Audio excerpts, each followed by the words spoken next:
পৃথিবীর একমাত্র ক্রিকেটার হচ্ছে সানাত জয়সূরিয়া, যিনি 6 বলে 6টা চার মেরেছেন। বাট আজকে আমাদের এমন 3টা খতরনাক ব্যাটসম্যান সিলেক্ট করতে হবে যারা এই রেকর্ডটি ভেঙে দিতে পারে।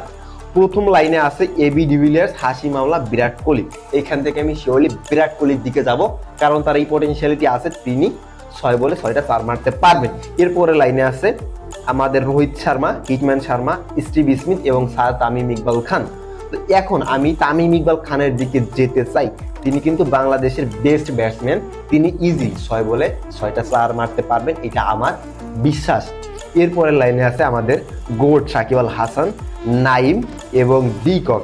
এইখানে আমি সাকিব আল হাসানকে নিব না, এখানে ডিককেও নিব না, আমি এখানে নিব বাংলাদেশের ultimate GOAT, greatest of all time Naim শেখকে, কারণ তিনি পারবেন ইজিলি 6 বলে 6টা চার মারতে। আবার যদি কেউ নো বল দেয় বা ওয়াইড দেয়, সেখানে আরো 2-3টা চার বাড়তে পারে। এই হচ্ছে আমার প্রিয়।